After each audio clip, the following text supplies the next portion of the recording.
We're looking at combined journals. In other words, doing CRJ, CPJ, and DJ using one set of information. What would be easiest is for you to go and identify the CRJ, CPJ, DJ transactions and then start with your journals. But you can decide what works best for you. So we are doing this for March 2020.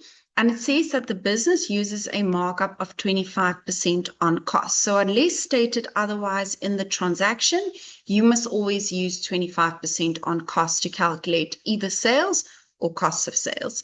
The following balances appeared in the general and debtors ledgers on the 1st of March 2020. So in other words, these are your opening balances. So remember that we never record ledger balances in our journals. That goes to your general ledger. We might have to use the debtors ledger if they tell us that a debtor has made payment and they don't give us an amount in the transaction. Then we will refer to our debtors ledger on the first day to see how much that debtor owed us. Right, so the transactions. On the first, you had cash sales. So in other words, you received money. Therefore, you will go to your CRJ. And this was as per the cash register role. So your document number CRR. You don't have to include the number, but if you want to, you can. So that's 12, 10. No, still too big. There we go. Okay, so you don't have to do that. This happened on the 1st. So whenever it is cash sales, your details will be sales. You receive this money at your business premises because that's where you keep your cash register. Therefore, it must go to analysis of receipts. All cash receipts must go to bank. And then once you have it in bank, you have to tell me why you received this money. You received this money because of sales. You know that you cannot have sales without cost of sales. So you need to calculate your cost of sales, 100 divided by 125, because you're working with your sales, that's your 125. You want to know what your cost is, and what you want is always the most important thing. So that's why it's what I want over what I have. So 95,360. 5360. There we go. And we are done. That's it. Then on the 3rd, it says that we paid Shady Stores by EFT. So we paid, therefore we have to go to the CPJ, right? We paid using EFT. So there's our source document. Our source document is EFT 130. We made this payment on the 3rd and we paid Shady Stores. We paid them an amount of 337,600 for goods. So in other words, for trading stock. Okay, so all payments must go to bank, and then you tell me why you made this payment. Then on the 5th, I'm just always double checking that there's not more than one transaction on the same day. So on the 5th, you made another EFT payment. So now your EFT number is just going to follow on the previous one. So this is now 131. On the 5th, you made payment to O Buildings. The amount that you paid was 10,000 Rand. The reason why you paid them is for your monthly rent. So you don't have a rent expense column. So you're going to go to your something else, your sundry accounts. You're going to say that this is rent expense. There we go. Then on the 6th, you had more than one transaction. So number 1 is that L. Miller bought goods and you then issued her with invoice 61. So L. Miller purchased goods from you and you issued an invoice. That means that you didn't receive payment from her. Therefore, it is a credit sale and you have to go to your debtors journal. So your document number is the invoice number. So I-61 on the 6th. And this was to L. Miller. L. Miller is, if you look at your debtors, debtor number 1. So folio gets the reference number. So now we start using our folios. And it was goods costing 13,000 Rand. So in other words, they gave us the cost of sales, which means that we now have to go and calculate the sales. So 13, markup is 25% on cost. So selling price is 125. So multiply, I'm working with cost. So 16,250. Remember that your sales can never be less than your cost of sales. Right then, let me just move this. So you drew cash and paid the weekly wages. So you drew cash, therefore you have less money, you made payments, so you are back in your CPJ.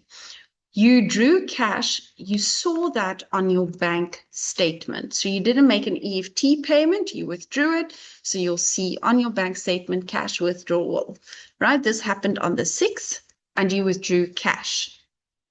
The amount that you withdrew is that you employed 2 workers at 4,562 Rand each per week. So double that amount is what you are now withdrawing. Oh my gosh, let me just do this real quick. There we go. So it's your 4,562 times 2. So 9,124 is the amount that you are paying. 9,124. So that's how much you withdrew to pay your wages. So you indicate it under your wages. Then on the same day still, you paid Santana suppliers. So another payment, but this time by EFT. So now you are back to your EFT numbers here. So this is now EFT 132. This also happened on the 6th. I'm not writing the day again. I know who I paid, so I'm going to write their name in the details. I paid, first of all, for goods. So for trading stock, I paid 74,400. And then I also paid, using that same EFT, 830 Rand. So the reason why it's in one row is because it's one EFT that I used to make this payment. Plus 830. So in total, I paid 75,230 Rand with using this EFT. Okay. Right. So this was a separate transaction. That's why the two are not merged in one row. One was a cash withdrawal. The other one was an EFT for 2 different things. Then on the 7th, we only had one transaction. Miss P settled her account to date. Issued receipt 82. So a debtor settled her account, which means that I received money, so I'm in my CRJ. I issued her with receipt 82 on the 7th. I know her name, so I have her name. However, I now need her folio number, her reference number, and they didn't give me an amount.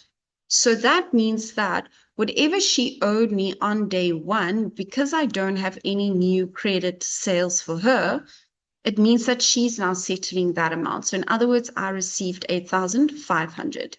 They did not tell me that this was paid directly into my bank account. They said that I issued a receipt. So I received it at my business premises. Therefore, it must first go to analysis of receipts. All cash receipts must go to bank.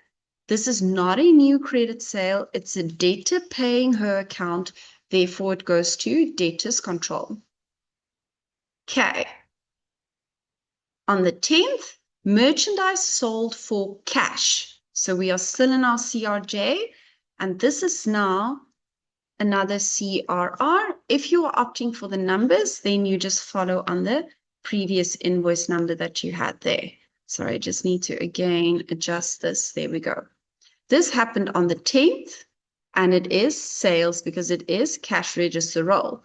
We sold it for 217,200. My register is at my business premises, so it must first go to analysis of receipts. All cash receipts must go to bank, and this was for sales. I know that I cannot have sales without cost of sales. Oh, golly gosh, that was not supposed to happen. There we go. So 217,200. I want the cost, I want the 100. I'm working with the 125 selling price. So there we go. That's your cost of sales. Okay. Next up, on the 15th, again, more than one thing happening. First of all, you drew cash to pay the weekly wages. So you are back in your CPJ. We said that whenever we withdraw cash, we will see that on the bank statement. This happened on the 15th. We drew cash. Remember, whenever you pay wages, it will be cash. They didn't give you an amount, which means that your wages on the 15th remain the same as the wages paid on the 6th. So it's again the 9,124 in bank because I paid, so I have less money, and then I indicate what it is that I paid. Then on the same day, I also bought equipment and consumable stores and made payment via EFT. So I have a new EFT 133, just following on the previous EFT number that I had. And this is on the 15th, so I will not write the date again because I already have that. I know who I made payment to, so that goes into details. I paid them for equipment of 24,000. I don't have a column for equipment, so I shall go to sundry and indicate this was equipment. I also paid for consumable stores. I do not have a column for consumable stores, so I'm again in sundry, and I'll say consumable stores. Okay, so in total, I paid them 24,600. Now you must just remember to leave this over here, leave this open so that you don't now go and record another payment and then you realize, oops, I'm actually in a row that I've already used. Okay, so I usually just like draw a line there in the, like that, just draw a line there to indicate, please don't write there. Then on the 19th, Mr. October settled 75% of his account and we received the money via EFT. So your first step again is to go and see, do I have new credit sales for him? No, which means that whatever he owed me on the first day, he's now paying me 75% thereof, and he made a direct deposit into my bank account. So I will see that on my bank statement. This is on the 19th from Mr. October. He's debtor number 2, as we will see right now, and he's making a 75% payment of the total amount that he owes me. So I'm going back to my opening balances. It says that he owed me 12,000 Rand at the beginning of the month. He's making a 75% payment, so he's paying me 9,000 of the outstanding balance. He made an EFT payment from his side, so that's a direct deposit into my bank account, therefore does not go to analysis of receipts. This is not a new sales transaction, it is a debtor making payment, therefore debtors control. Where am I at? 22nd, we're almost done. Right, so on the 22nd, we made payments. So we go back to our CPJ and we leave that one line open because we use it already. So this is EFT 134 on the 22nd. We know exactly who we paid, so their name will go in my details. And we paid them for merchandise, 114,100 in banks, because all payments must go to bank. And this was for trading stock, so it goes to trading stock. Then on the same day still, I again drew cash to pay my weekly wages. So again, I have B/S, not writing the day again, and I'm paying wages, therefore cash. And then it says that Protea Traders employed an additional employee. Because they didn't tell me that this employee earns another salary or wage, it means that whatever the wage workers earned previously, this person earns the same amount. Okay, so it's 4,562 Rand. This is what all 3 of my employees earn on a weekly basis. So I will no longer use the same amount as previously because now it's 4,562, but for 3 employees, not 2. Therefore, I will say I paid, therefore bank, 13,686 Rand, and I paid this for wages. There we go. Okay, moving on, almost done. On the 23rd, we had 2 transactions. The first one is that we sold goods for cash. So we are in this CRJ. But also on the same day, the owner increased his capital. So the first transaction was a cash transaction at the business premises. So I still have to go to the bank to deposit that money. The second one is a transaction where I received a direct deposit. So the first one there is CRR 306. This happened on the 23rd. And this was sales, cash sales to be specific. And it says it was goods costing $175. So in other words, they gave you the cost of sales, $175, which means that you have to calculate the sales figure that you received at your business premises. So 175, oh golly gosh, 175. I want the sales, I'm working with the cost. So this is the amount that you received for sales in your bank at your business premises. Right. Then the owner on the same day tendered an EFT to increase his capital. So in other words, the business received a direct deposit on the 23rd from the owner. So the owner's name goes into details. This was via direct deposit, so directly into my bank account. This was not a new sale, therefore I can't have cost of sales. He's not a debtor, it is something else, and that something else is capital. Okay. Then on the 25th, we had 2 things happening. First of all, we sold merchandise on credit. Second of all, we made payment. So sold merchandise on credit means DJ. So this is now invoice number 62 on the 25th to Mr. October. And Mr. October was debtor number 2. And it says sold merchandise to him for $12,000. So they gave us the selling price. We then have to use the selling price to calculate our cost divided by 125, so 9,600. Okay. Also on that same day, we paid the city of Cape Town, so we are in our CPJ, and we are going to assume now that we paid this using EFT because that's how we've been making all of our payments. So EFT 135. This happened on the 25th, and we paid City of Cape Town. So we paid the water and electricity 11,000 Rand. So 11,000 is the total that we paid. But of this amount, 4,000 was for the owner's personal use.